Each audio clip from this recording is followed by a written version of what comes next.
पहला मुकाबला हारने के बाद चेन्नई के चीते तैयार थे, क्योंकि इस बार राजा भी उनका था और शहर भी उनका था और प्रजा भी उनकी थी। जी हां, मैच होने जा रहा था धोनी के शहर चेन्नई में। मैदान पर पीला समंदर छाया हुआ था और चेन्नई के सामने उनका राजा महेंद्र सिंह धोनी मौजूद थे। मैच शुरू हुआ और एक बार फिर चर्चित अंदाज में टॉस जीतने में नाकामयाब रहे MS धोनी, जिसका मतलब टॉस जीता लखनऊ के कप्तान KL राहुल ने। टॉस जीतकर राहुल ने पहले गेंदबाजी का फैसला लिया और चेन्नई को बल्लेबाजी का न्योता दिया और चेन्नई के ओपनर ने कोई कमी नहीं की।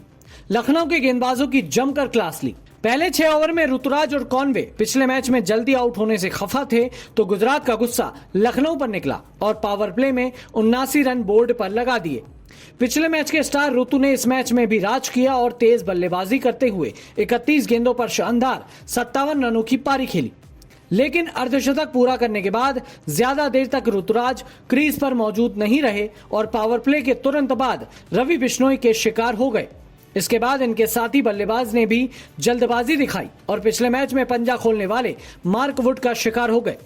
लगा था कि अब रनों पर लगाम लगेगा, लेकिन चेन्नई ने एक ना सुनी और चौके छक्के जड़ते रहे। शिवम दुबे आए और पहले यश ठाकुर की क्लास लगाई और फिर ऋतुराज का बदला लेते हुए बिश्नोई को लगातार 2 छक्के लगा दिए। हालांकि उस ओवर में रवि ने शिवम दुबे को पवेलियन भेजा, लेकिन शिवम अपना शिकार कर चुके थे। 14 ओवर में 150 रन बन चुके थे और चेन्नई के पास 7 बल्लेबाज अब भी मौजूद थे। पिछले मैच की तरह इस बार भी इंग्लैंड के बल्लेबाज फेल रहे। मोइन अली 19 और स्टोक्स 8 रन पर डगआउट से मैच देखने निकल लिए। जडेजा के विकेट के बाद एक बार फिर लगा था कि रनों पर लगाम लगेगी, लेकिन एक बार फिर ऐसा कुछ नहीं हुआ, क्योंकि मैदान पर राजा की ग्रैंड एंट्री हो चुकी थी। दर्शकों के लिए उनका भगवान मैदान पर मौजूद था और आते ही धोनी ने लगातार 2 गेंदों पर 2 छक्के जड़ दिए।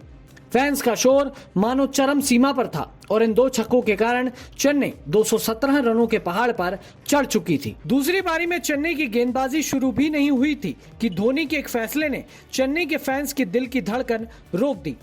धोनी ने इम्पैक्ट खिलाड़ी की घोषणा की और वो इम्पैक्ट प्लेयर वही था जो खुद की टीम के लिए नहीं, दूसरे की टीम के लिए ज्यादा इम्पैक्ट छोड़ता है।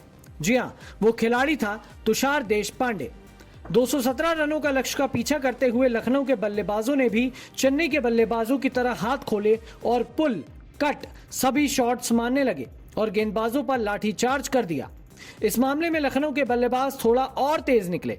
पहले 6 ओवर में चेन्नई ने 79 रन जड़े थे, तो वहीं लखनऊ ने 80 रन जड़ दिए थे, जिसमें पावर प्ले में आतंक मचाने वाले कायल मार्स का विकेट शामिल था। लग रहा था कि अब शायद चेन्नई की तरह लखनऊ भी साझेदारी बनाएगी और राहुल अपने खराब फॉर्म पर अंकुश लगाएंगे, लेकिन राहुल कहां मानने वाले थे। राहुल भी जिद पर अड़े रहे और पवेलियन की तरफ चल पड़े। 7वें ओवर में राहुल डगआउट में निकले और टीम का स्कोर 82 पर 3 हो चुका था। रन रेट अब भी शानदार था, लेकिन धोनी के दिमाग के आगे सब झुकते हैं। ऐसा ही हुआ लखनऊ की पारी के साथ। स्पिनर्स के आते ही रनों पर अंकुश लगा और विकेट्स भी गिरने लगे। पहले कृणाल को निपटाया और फिर बडोनी को पटका।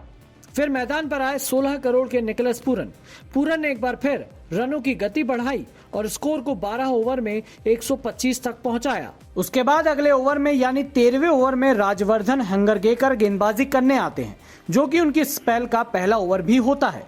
लेकिन आते ही निकोलस पूरन हंगरगेकर को आड़े हाथों लेते हैं, जिसमें एक और ओवर LSG के हक में जाता है।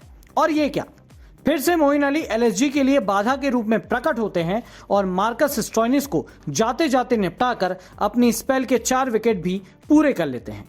स्टोइनिस के आउट होने के बाद माही हल्की राहत की सांस लेने लगते ही हैं, लेकिन उनको अचानक ध्यान आता है कि पूरन तो अभी भी क्रीज पर मौजूद हैं। क्या पूरन होंगे LSG के लिए संकट मोचक? क्योंकि स्टोइनिस के आउट होते ही लड़खड़ाती LSG को मैच पे वापसी कराने का जिम्मा पूरन ने मानो अपने कंधे पर ले रखा है। जडेजा के 15वें ओवर में पूरन ने जडेजा को रात में सूरज के दर्शन कराए ही थे, 2 बड़े छक्के लगाकर। लेकिन चेपॉक में चमत्कार, इंपैक्ट प्लेयर तुषार देशपांडे। विश्वास नहीं हो रहा ना, इंपैक्ट प्लेयर ने फाइनली इंपैक्ट डाल ही दिया। देशपांडे ने पूरन को घर भेज ही दिया।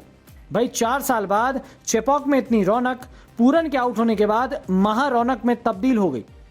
जो लोग जश्न मनाने के लिए अपने पैरों पर खड़े हुए थे उनमें से थोड़े वापस बैठने लगे, क्योंकि बने बनाए मैच में खराब फील्डिंग से रन जाएं तो दिल से बुरा लगता है भाई।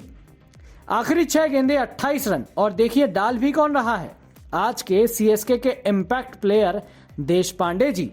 चेपॉक में इम्पैक्ट प्लेयर ने डाला इम्पैक्ट, और 4 साल के बड़े इंतजार के बाद चेपॉक में दिखी धोनी की धूम और गंभीर की हार। लखनऊ और चेन्नई की लड़ाई में रहा 12 रनों का अंतर। अगर ना बनाते धोनी 2 गेंदों पर 12 रन तो पड़ने पड़ जाते जीत के मंत्र।